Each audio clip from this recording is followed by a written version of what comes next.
Good morning friend, myself doctor Shilpi Jaiswal. आज हम लोग इस वीडियो में डिस्कस करेंगे democracy, dimension of democracy, social dimension, political और इकोनॉमिक डायमेंशन। ये एनईपी 2020 बीए थर्ड सेमेस्टर का इम्पोर्टेंट टॉपिक है। इस पर आज हम लोग डीपली चर्चा करेंगे।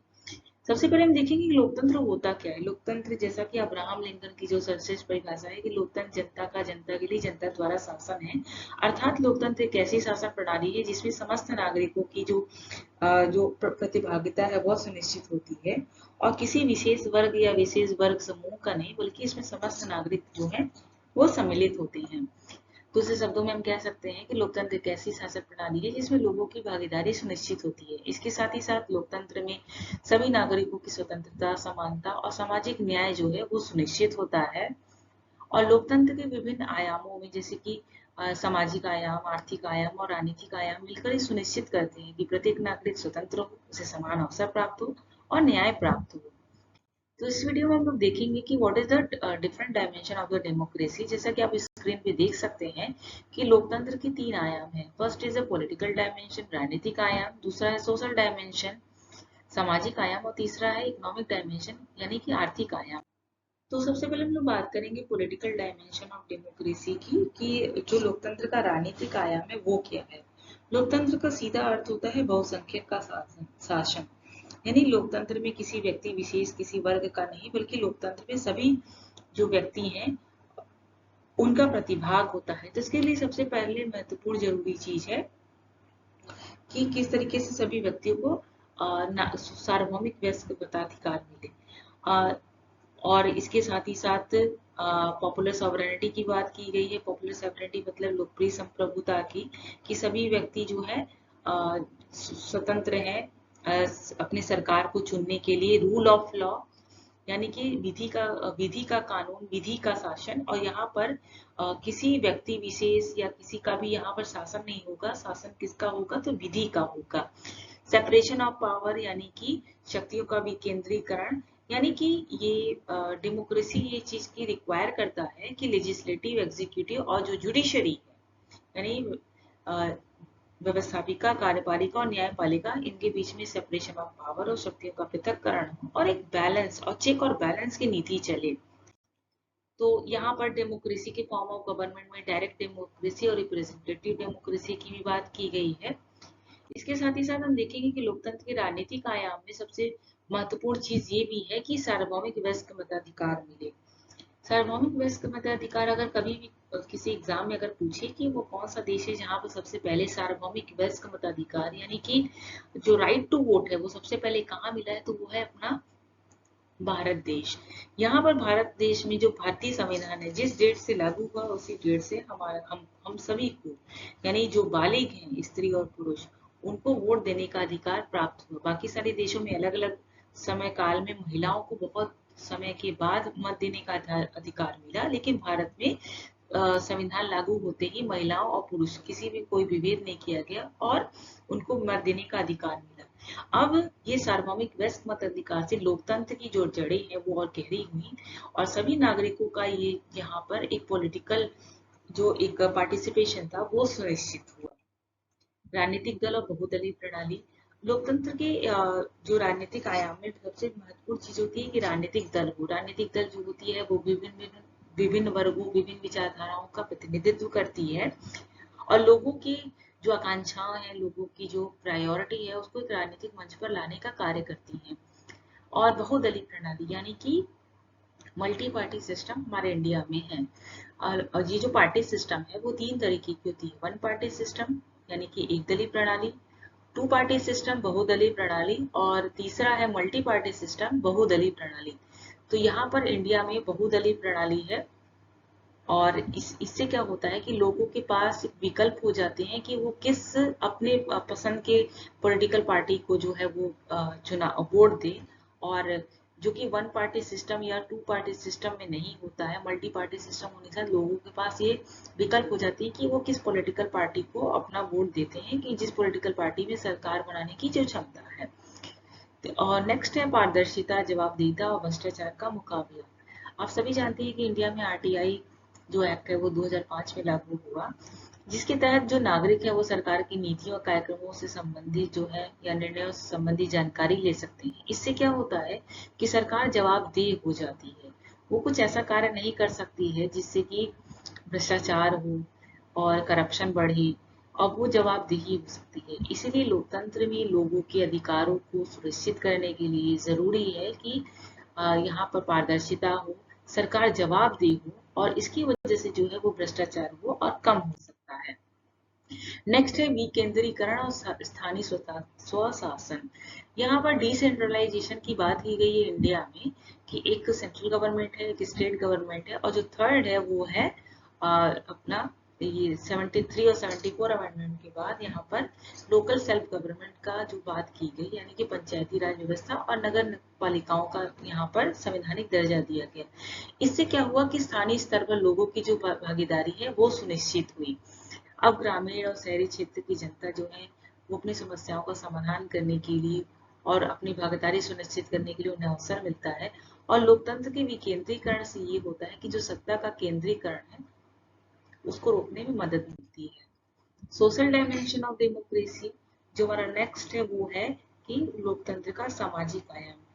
तो लोकतंत्र के सामाजिक आयाम की बात अगर हम करें तो सामाजिक दृष्टि से लोकतंत्र में कोई भी छोटा या ऊंच नीच और जो छोटे बड़े का जो भेदभाव है उसको स्वीकार नहीं किया गया। लोकतंत्र की मान्यता है कि जाति, वंश, धर्म, लिंग भेद और जन्म स्थान और या इनमें से किसी के भी आधार पर व्यक्तियों के बीच में कोई भी डिस्क्रिमिनेशन, कोई भी भेदभाव ना हो। और भारत में इस भेदभाव को दूर करने के लिए बहुत सारे अ, चीजें की गई हैं, बहुत सारे उपाय किए गए हैं, जिसके बारे में हम लोग डिस्कस करते हैं। तो यहाँ पर ये है स्वतंत्रता और समानता का अधिकार दिया गया है, कि किस तरीके से एक सोशल डायमेंशन, एक सामाजिक व्यवस्था में लोगों के बीच में कोई भी भेदभाव ना हो। सबसे महत्वपूर्ण ये चीज होता है कि सबको यहाँ पे हर जाति, हर धर्म, हर और लिंग, भाषा और जन्म स्थान के आधार पे हर किसी के अंदर भेदभाव है। तो भेदभाव के आधार पे सभी को एक एक समान एक अधिकार प्राप्त हो, और समानता के अधिकार की वजह से ही सभी नागरिकों के जीवन में एक समान अवसर मिलना चाहिए, चाहे वो अवसर शिक्षा का हो, रोजगार का हो या राजनीतिक भागीदारी की हो। हमारे भारतीय संविधान का जो पार्ट थर्ड है, जिसको मौलिक अधिकार जो है, तो मौलिक अधिकार हम सभी नागरिकों के एकदम महत्वपूर्ण है। उसमें संविधान का अनुच्छेद 14, 15 और 16 जो है वो सभी नागरिकों को समानता का अवसर देता है, जो कि लोकतंत्र को एक मजबूती प्रदान करता है, नागरिकों को एक स्टैंड देता है कि वो उनके बीच में अगर किसी प्रकार का कोई भी भेदभाव होते हुए भी वो आगे बढ़ सकते हैं, उन्हें इक्वालिटी मिली है, राइट टू इक्वालिटी। सामाजिक न्याय की बात करें, जैसे कि हम देख सकते हैं कि भारत में सदियों से ही जाति और वर्ग के आधार पर विभाजन रहा है। अब इस सोसाइटी में उस समय जो चीजें थी उससे बहुत सारे जो लोग थे उनकी जाति की वजह से, उनकी क्लास की वजह से उन्हें काफी पीछे रखा गया। अब उनको आगे लाने के लिए, सभी नागरिकों को एक समान दर्जा देने के लिए यहाँ पर सामाजिक न्याय की बात की गई, और इसके लिए जरूरी था उस समय आरक्षण नीति का लाना। अब इस रिजर्वेशन पॉलिसी के तहत जो SC, ST और जो OBC थी, इन जातियों को शिक्षा, सरकारी नौकरी और राजनीतिक प्रतिनिधित्व में आरक्षण दिया गया। इस आरक्षण नीति का उद्देश्य ये था कि किस तरीके से जो समाज में एक ऐतिहासिक अन्याय है उसको दूर करना, जो इनजस्टिस है उनको दूर करना, असमानताओं को दूर करना, ताकि ये जो डिप्राइव क्लास है, जो दलित, आदिवासी और जो पिछड़े वर्ग हैं, इनको समाज की मुख्य धारा में शामिल किया जाए। और इस रिजर्वेशन पॉलिसी से इनका जो सोशल इकोनॉमिक जो स्टेटस है उसमें सुधार हुआ, और ये जो राजनीतिक रूप से सशक्त रूप में एक अपनी महत्वपूर्ण भूमिका निभा रहे हैं। नेक्स्ट है सेकुलरिज्म, यानी कि धर्मनिरपेक्षता और सांस्कृतिक विविधता। लोकतंत्र लोकतंत्र का सबसे महत्वपूर्ण चीज ये होता है कि वहां पर सेकुलरिज्म हो। भारत एक बहुधार्मिक देश है, यहाँ पे बहुत सारे धर्म के लोग यहाँ पे रहते हैं, बहुत सारी संस्कृति के लोग रहते हैं। और कॉन्स्टिट्यूशन, हमारे कॉन्स्टिट्यूशन ऑफ इंडिया ने इंडिया को एक सेकुलर स्टेट जो है डिक्लेयर किया है। सेकुलर स्टेट का मतलब क्या होता है, जिस कि उस राज्य का अपना कोई धर्म नहीं, और इसका मतलब ये नहीं है कि किसी भी धर्म को सम्मान नहीं दिया जाएगा। इसका अर्थ ये है कि सभी धर्मों को समान सम्मान दिया जाएगा। और धर्म निरपेक्षता का ये जो सिद्धांत है वो समाज में एक सांप्रदायिक सौहार्द और सहिष्णुता को बढ़ावा देता है कि जितने भी धर्म के लोग हैं, जितने भी समुदाय हैं, वो एक साथ आगे बढ़े, उनको सभी स्वतंत्रता एक एक आधार पे प्राप्त हो, उनको सारा समानता एक साथ प्राप्त हो, चाहे वो किसी भी धर्म की हो, उनको किसी भी धर्म के आधार पे कोई भी भेदभाव नहीं किया जाएगा। लैंगिक समानता और महिलाओं का सशक्तिकरण। लोकतंत्र में जो नेक्स्ट जो चैलेंज था वो यही था कि किस तरीके से जो जेंडर इक्वालिटी है उसको बढ़ावा दिया जाए और साथ ही साथ विमेन एम्पावरमेंट को बढ़ावा दिया जाए। एक समय था कि महिलाओं के साथ उनके महिला होने के नाते उनको काफी डिस्क्रिमिनेशन का सामना करना पड़ता था, लेकिन हमारे इंडियन कॉन्स्टिट्यूशन ने ये कहा कि सोसाइटी में जो चीजें हो रही हैं हम अपने कॉन्स्टिट्यूशन के माध्यम से उसको दूर करने का पूरा प्रयास करेंगे।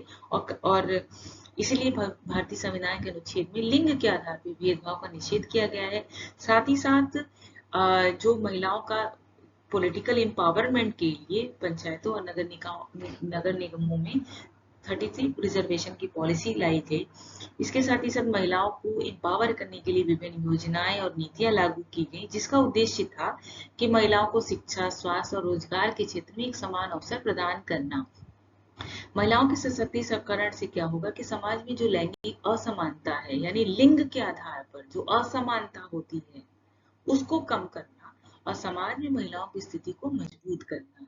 इकोनॉमिक डायमेंशन ऑफ डेमोक्रेसी, यानी जो हमारा जो नेक्स्ट जो टर्म है वो ये है कि लोकतंत्र का आर्थिक आयाम। लोकतंत्र का आर्थिक आयाम का मतलब क्या होता है कि लोकतंत्र में किसी भी प्रकार के आर्थिक शोषण की बात नहीं की गई है।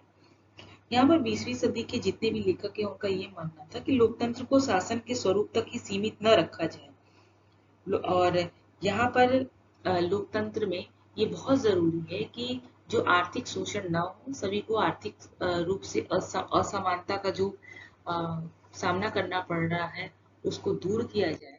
तो यहाँ पर बहुत सारी चीजें इंडिया में भी की गई। तो यहाँ पर लोकतंत्र के आर्थिक आयाम के अंतर्गत आर्थिक समानता की बात की गई कि भारतीय संविधान के अनुच्छेद 39 में राज्य को यह सुनिश्चित करने का दायित्व दिया गया कि आर्थिक संसाधनों का समान वितरण हो, यानी इक्वल डिस्ट्रीब्यूशन हो, और किसी भी प्रकार का जो आर्थिक असमानता है उसको दूर किया जाए। भारत में भूमि सुधार, गरीबी उन्मूलन योजना और ग्रामीण विकास कार्यक्रमों के माध्यम से इस आर्थिक असमानताओं को लाने की कोशिश की गई। हालांकि आर्थिक असमानता आज भी बहुत बड़ी चुनौती है और इसको दूर करने के लिए समय समय पर सरकार विभिन्न योजनाएं और कार्यक्रम चला रही है। भूमि सुधार और कृषि क्षेत्र में विकास, लैंड रिफॉर्म। लैंड रिफॉर्म करने के लिए यहाँ पर स्वतंत्रता के पश्चात भारत में आर्थिक असमानताओं को और आर्थिक न्याय को सुनिश्चित करने के लिए भूमि सुधार जो है यानी लैंड रिफॉर्म की बात की गई। जमींदारी प्रथा को समाप्त किया गया, किसानों को उनका भूमि का मालिकाना हक दिया गया और इस भूमि सुधार का उद्देश्य यह था कि ग्रामीण क्षेत्रों में भूमि का समान वितरण हो और छोटे और मध्यम किसानों को भी कृषि का लाभ मिल सके। आर्थिक उदारीकरण और नव उदारवादी नीतियां। 1991 में लिबरलाइजेशन की पॉलिसी आई। लिबरलाइजेशन से ये हुआ कि अर्थव्यवस्था में सरकारी हस्तक्षेप को कम किया जाए और बाजार आधारित सुधारों को बढ़ावा दिया जाए।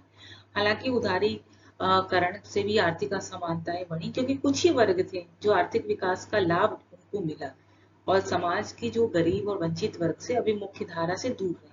इसलिए लोकतंत्र के आर्थिक आयाम में ये सुनिश्चित बहुत जरूरी करना है कि आर्थिक विकास का लाभ सभी वर्गों तक पहुंचे। गरीबी उन्मूलन और रोजगार सृजन, डिस्क्रिमिनेशन ऑफ पॉवर्टी, यानी गरीबी का अगर उन्मूलन होगा और रोजगार का सृजन होगा तो भी एक आर्थिक न्याय यानी कि इकोनॉमिक जो जस्टिस है वो स्टैब्लिश होगी। अब गरीबी उन्मूलन करने के लिए भारत सरकार के द्वारा बहुत सारी योजनाएं और कार्यक्रम चलाए जा रहे हैं, जैसे मनरेगा, प्रधानमंत्री ग्राम सड़क योजना, स्वर्ण जयंती ग्राम स्वरोजगार योजना इत्यादि चलाए गए। इसके साथ ही साथ रोजगार के सृजन का भी अवसर प्रदान किया गया और ताकि जो आर्थिक असमानता है वो दूर हो सके।